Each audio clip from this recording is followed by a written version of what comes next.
Today is 17, is it? 17 of July 2009. Now we come to the fourth chapter of the Samyutta Nikaya, Mara-samyutta. I mentioned before, Mara is a Pali name for what they call Satan in Christianity. He is a Deva staying in the highest heaven, the sixth heaven of the sensual desire realm. And he frequently comes to disturb the Buddha and his disciples, those who are either enlightened or struggling to attain enlightenment. The first Sutta 4.1.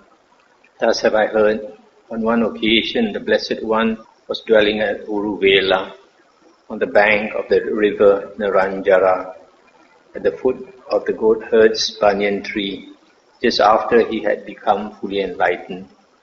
Then while the Blessed One was alone in seclusion, a reflection arose in his mind thus: I am indeed freed from that grueling asceticism. It is good indeed that I am freed from that useless grueling asceticism. It is good that steady and mindful I have attained enlightenment. Then Mara, the evil one, having known with his own mind the reflection in the Blessed One's mind, approached the Blessed One and addressed him in verse. Having deviated from the austere practice by which men purify themselves, being impure, you think you are pure. You have missed the path to purity. Then the Blessed One, having understood this is Mara, the evil one, replied to him in verses. Having known as useless any austerity aimed at the immortal state, that all such penances are futile, like oars and rudder on dry land, by developing the path to enlightenment, virtue, concentration and wisdom, I have attained supreme purity, your defeated end maker. Then Mara, the evil one, realizing the Blessed One knows me, the Fortunate One knows me, sad and disappointed, disappeared right there. That's the end of the sutta. So you see, the Buddha, just after enlightenment, he was very happy and he claimed that he has become enlightened and he is freed from all that ascetic practices which he was practicing before enlightenment, wasting 6 years suffering. And finally he found the path to enlightenment. And Mara, still after enlightenment, still comes to try to fool the Buddha by saying that the Buddha has not become pure or enlightened, but the Buddha understood that it was Mara. So when the Buddha identified him, he went away. The next sutta is 4.5. On one occasion, the Blessed One was dwelling at Varanasi, in the deer park at Isipatana. There the Blessed One addressed the monks thus: Monks, Venerable Sir, or Bhante, those monks replied. The Blessed One said, Monks, I am free from all snares or traps, both celestial and human. You too, monks, are free from all snares, both celestial and human. Wander forth, O monks, for the welfare of the multitude, for the happiness of the multitude, out of compassion for the world, for the good welfare and happiness of devas and humans. Let not two of you go the same way. Teach, O monks, the Dhamma that is good in the beginning, good in the middle, good in the end, with the right meaning and phrasing. Reveal the perfectly complete and purified holy life. There are beings with little dust in their eyes who are falling away because they do not hear the Dhamma. There will be those who will understand the Dhamma. I too, monks, will go to Senani Gama in Uruvela in order to teach the Dhamma. Stop here for a while. So here, this must be the time after 60 monks had become enlightened, and the Buddha thought it is enough there's enough of them to go and spread the Dhamma. So he asked them to go all over India to teach the Dhamma to people. And he told them, don't two of you go by the same road, all take different paths and all go and teach. So you see, actually, sometimes people don't understand. They say that the Arahants are selfish. It is the Arahants who spread the Dhamma. It is the Arahants who memorize all the Dhamma, and so that nowadays, 2,500 years after the Buddha's passing away, we still have the Dhamma with us. It is not the Bodhisattvas who handed down the Dhamma to us. It is the Arahants. Then Mara, the evil one, approached the Blessed One and addressed him in verse. You are bound by all the snares, both celestial and human. You are bound by the great bondage. You won't escape me, ascetic. And the Blessed One said, I am freed from all the snares, both celestial and human. I am freed from the great bondage. You are defeated and maker. That's the end of the sutta. So here you see the Mara, when the Buddha was struggling to become enlightened, he also came to disturb the Buddha, tried to distract him so that he won't become enlightened. Now even after the Buddha has become enlightened, he still comes to dog the Buddha. And like here, you see the Buddha wants his monks, his disciples to spread the Dhamma, and Mara is not happy. If they spread the Dhamma, then more people know the Dhamma, more people get out of samsara, and Mara is not happy. So that's why let's come again. 4.6. On one occasion, the Blessed One was dwelling at Rajagaha in the bamboo grove, the squirrel sanctuary. Now on that occasion, the Blessed One was sitting out in the open, in the thick darkness of the night, while it was drizzling. Then Mara, the evil one, manifested himself in the form of a giant king serpent and approached the Blessed One. Its body was like a huge boat made from a single tree trunk. Its hood like a large brewer's sieve. Its eyes like the large bronze dishes of Kosala. Its tongue darting out from its mouth like flashes of lightning emitted when the sky thunders. The sound of its breathing in and out like the sound of a blacksmith's bellows filling with air. Then the Blessed One, having understood this is Mara the evil one, addressed Mara the evil one in verses. He who resorts to empty huts for lodging, he is the sage, well controlled. He should live there, having relinquished all. That is proper for one like him. Though many creatures crawl about, many terrors, flies, serpents, the great sage gone to his empty hut stirs not a hair because of them. Though the sky might split, the earth quake, and all creatures be stricken with terror, though men brandish a dart at their breasts, the enlightened take no shelter in acquisitions. These acquisitions, the Pali is upadi. We can also translate it as attachments. So the enlightened take no shelter in attachments.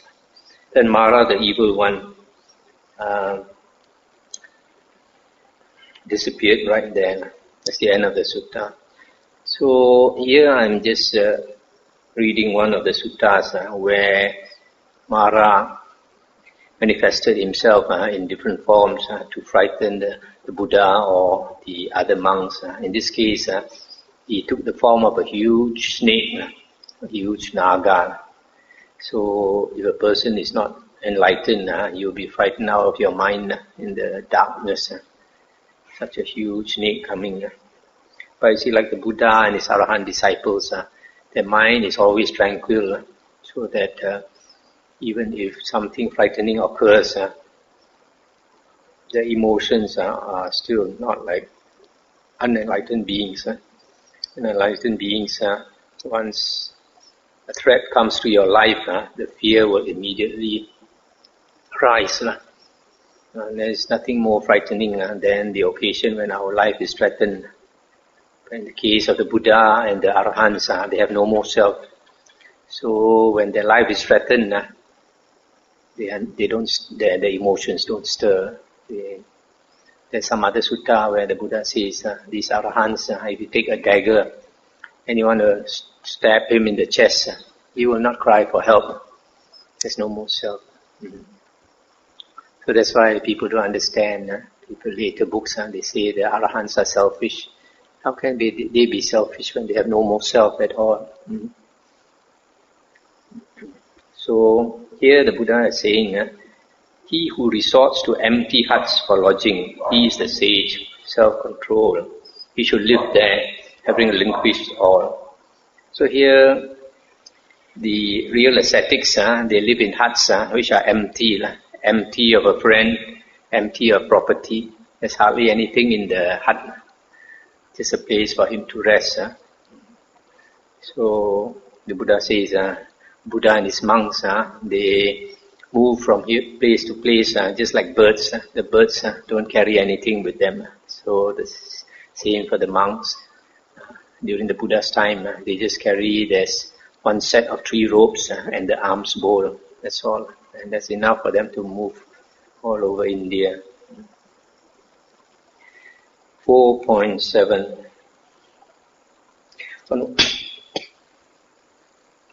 I just mentioned here, this sutta is where the Mara took the form of a serpent. In other suttas, which I'm not going to read, sometimes Mara manifests himself as a huge elephant, come to frighten the Buddha or the monks. And sometimes he make the sound as though there's an earthquake.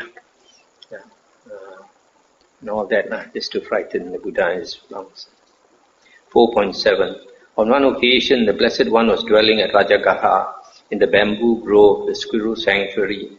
Then when the night was fading, the Blessed One, having spent much of the night walking back and forth in the open, washed his feet, entered his dwelling, and lay down on his right side in the lion's posture, with one leg overlapping the other, mindful and clearly comprehending, having attended to the idea of rising.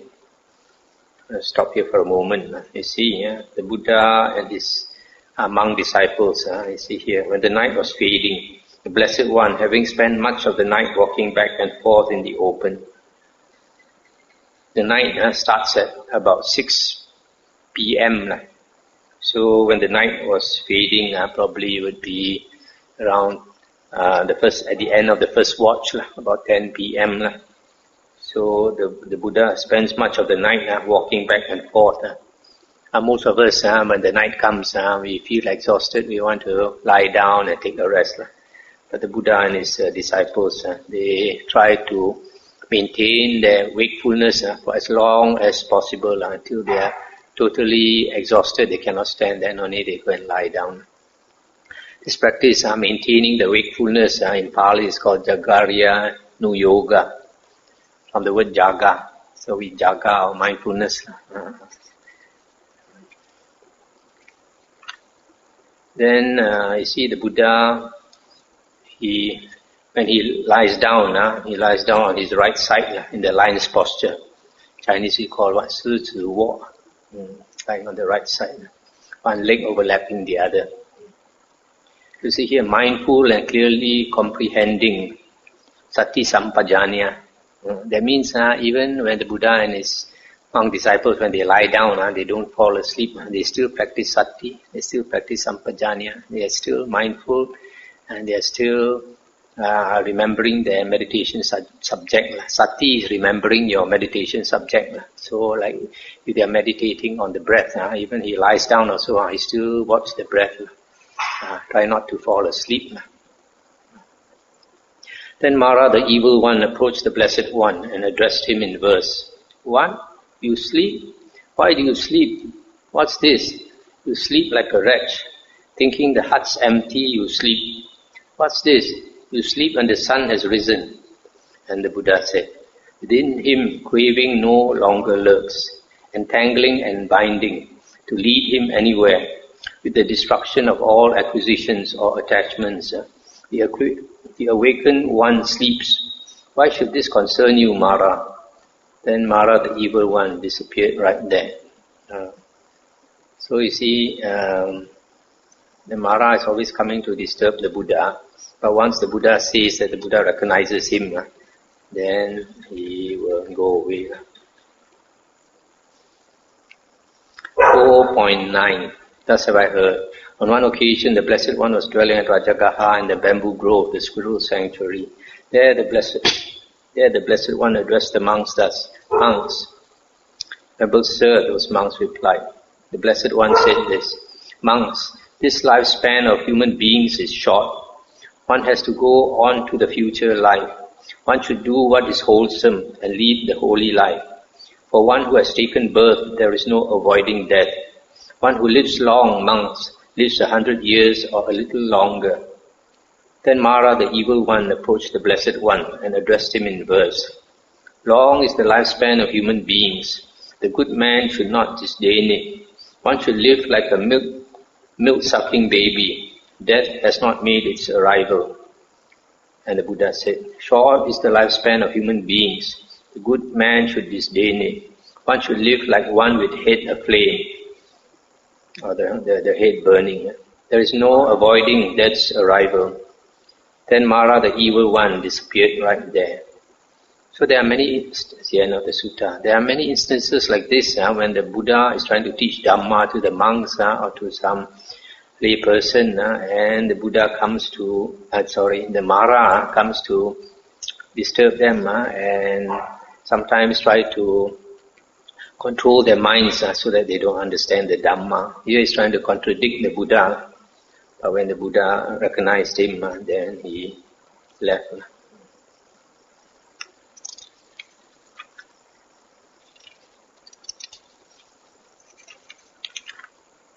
The next sutta is 4.18. On one occasion, the Blessed One was dwelling among the Magadhans at the Brahmin village of Panchasala. Now on that occasion, the gift festival of the young people was being held at the Brahmin village of Panchasala. Then in the morning, the Blessed One dressed and taking bowl and robe, entered Panchasala for alms. Now on that occasion, Mara, the evil one, had taken possession of the Brahmin householders of Panchasala, inciting in them the thought, "Don't let the ascetic Gotama get alms." Then the Blessed One left Panchasala with his bowl just as cleanly washed as it was when he entered it for alms. Stop here for a moment. That means the Buddha went into this village for alms, and this Mara, he control the people's minds so that they were not inclined to give the Buddha anything. So the Buddha came out of the village totally empty-handed. Then Mara, the evil one, approached the Blessed One and said to him, "Maybe you got alms, ascetic?" And the Buddha said, "Was it you, evil one, who saw to it that I didn't get alms?" And Mara said, "Then, Venerable Sir, let the Blessed One enter Panchasala a second time for alms. I will see to it that the Blessed One gets alms." And the Buddha said, "You have produced demerit, Mara, having assailed the Tathagata. Do you really think, O evil one, my evil does not ripen? Happily indeed we live, we who own nothing at all. We shall dwell feeding on rapture, like the devas of streaming radiance." Then Mara, the evil one, disappeared right there. And that's the end of the sutta. So the Buddha says, you have produced demerit, Mara, having assailed the Tathagata. This word Tathagata means thus gone one. Thus gone one. Because yes, gone already. But in the Mahayana translation, they say, thus come one, Ru Lai. Actually it's Ru Chi, gone, but they translate wrongly as thus come one. So the Buddha says that this Mara is trying to tempt the Buddha. Say, you enter the village a second time, I'll make sure you get alms food. The Buddha said, happily we live, we shall dwell feeding on rapture like the devas of streaming radiance. I think this refers to the devas in the second jhana heavens who are so full of bliss, they don't think about eating food. So the Buddha is saying even if he does not have any physical food, he will feed on rapture.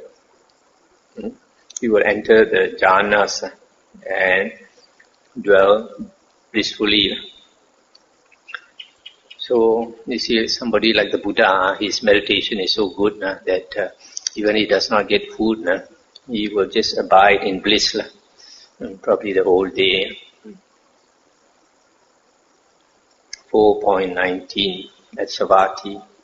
Now on that occasion, the Blessed One was instructing, exhorting, inspiring and gladdening the monks with the Dhamma talk concerning Nibbana.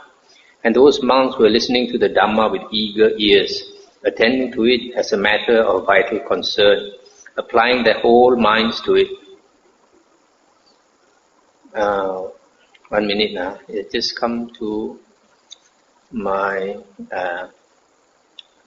I just remembered just now the previous sutta where Mara possessed the villages so that they did not give any food to the Buddha. Now what do you think? Will they get demerit? Mara has influenced their mind so that they were not inclined to give alms food to the Buddha. So actually because of that, they actually... My view, my personal view is that they create bad karma. It's just like sometimes somebody incites you, encourages you to do evil. But you have a free mind. You can decide yourself whether you want to do or you don't want. Just because somebody encourages you and then you use that excuse to do evil, you still have to be responsible for it. That's why in some other suttas I just mentioned that people were influenced in this way. After they pass away, sometimes they go to a bad rebirth. So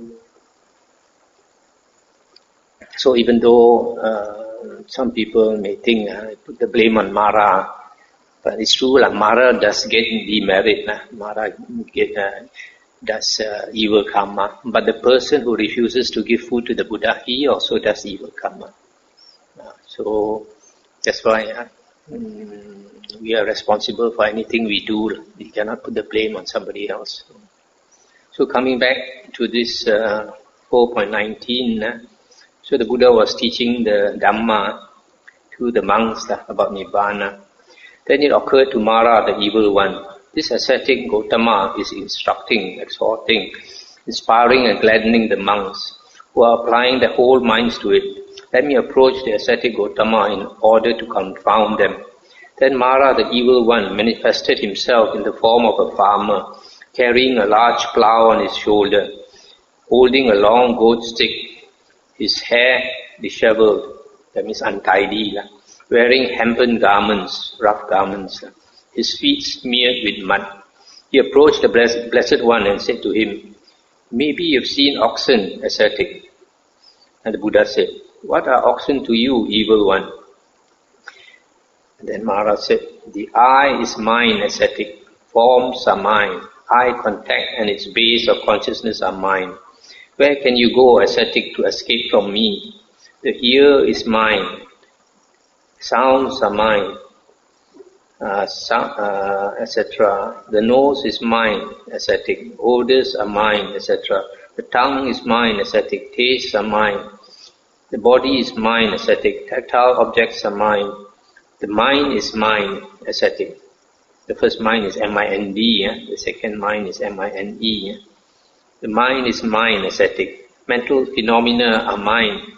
Mind contact and its base of consciousness are mine. Where can you go, ascetic, to escape from me?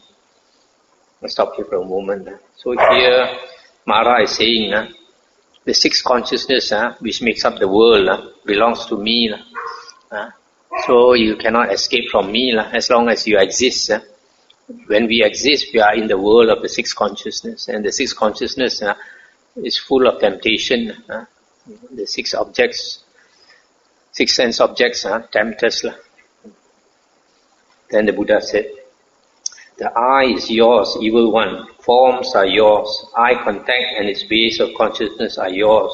But evil one, where there is no eye, no forms, no eye contact and its base of consciousness, there is no place for you there, evil one.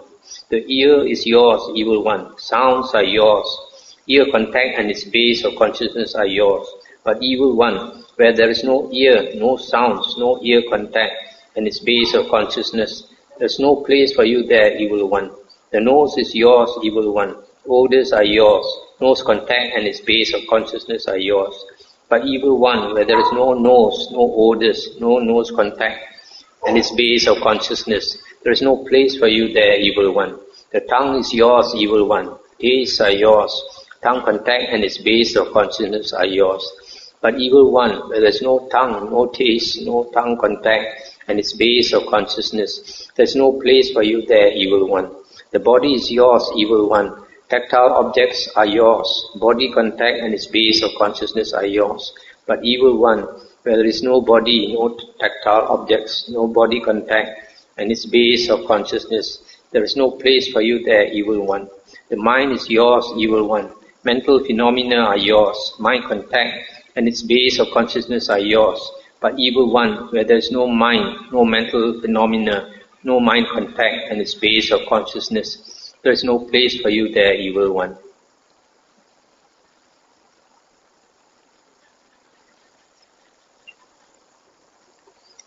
And Mara said, that of which they say it's mine, and those who speak in terms of mind, M-I-N-E, if your mind, M-I-N-D, exists among these, you won't escape me, ascetic. And the Buddha said, that which they speak of is not mine. I'm not one of those who speak of mine. You should know thus, O evil one. Even my path you will not see. Then Mara, the evil one, disappeared right there. So you see, the Buddha replied, this six senses, and the six sense consciousness and the six sense bases and all that is yours.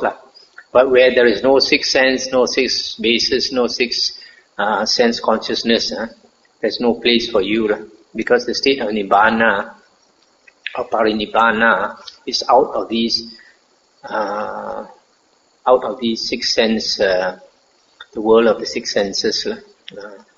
So the Buddha can dwell in that state called the cessation of perception and feeling, which is also the cessation of consciousness. All the six consciousness stops. And an Arahant can abide for a maximum of 7 days in that state. So that kind of state, Mara, cannot enter at all. That's why the Buddha said there's no place for you there. 4.20. On one occasion, the Blessed One was dwelling among the Kosalans in a small forest hut in the Himalayan region. Then when the Blessed One was alone in seclusion, a reflection arose in his mind thus: is it possible to exercise rulership righteously, without killing and without instigating others to kill, without confiscating and without instigating others to confiscate, without sorrowing and without causing sorrow? Then Mara, the evil one, having known with his own mind the reflection in the Blessed One's mind, approached the Blessed One and said to him, Noble Sir, let the Blessed One exercise rulership righteously, without killing and without instigating others to kill, without confiscating and without instigating others to confiscate, without sorrowing and without instigating others to cause sorrow. And the Buddha said, but what do you see, evil one, that you speak thus to me? And he said, Venerable Sir, the Blessed One has developed and cultivated the 4 bases of spiritual power or psychic power, made them a vehicle, made them a basis, stabilized them, exercised himself in them, and fully perfected them. And Venerable Sir, if the Blessed One wishes, he need only resolve that the Himalayas, the king of mountains, should become gold, and it would turn to gold. And the Buddha said, if there were a mountain made of gold, made entirely of solid gold, not double this would suffice for one. Having known this, fare evenly. How could a person inclined to sensual pleasures, who has seen the source whence suffering springs, having known acquisition or attachment as a tie in the world, a person should train for its removal? Then Mara, the evil one, realizing the Blessed One knows me, the Fortunate One knows me, sad and disappointed, disappeared right there. So here, the Buddha one day was thinking, is it possible for a king to rule according to Dhamma without hurting others? And then Mara came to tempt him, asked him, why don't you become a king? Then he also said, you have developed psychic power. If you want, the whole Himalaya mountains can turn into solid gold. And the Buddha said, even two Himalaya mountains made of solid gold is not sufficient if you are not contented, if you have desire and greed. So that's why the Buddha said a person should remove attachment, remove sensual desire. Actually, in the Bible, Jesus also was tempted by the Mara, because Jesus was meditating in the desert 40 days and 40 nights. He did not take food, so he was meditating. And so Mara was afraid that he was near to enlightenment and brought him up the hills, brought him up the mountains, and asked him to become a king. So Jesus also refused the temptation. So it's a little bit similar to the sutta.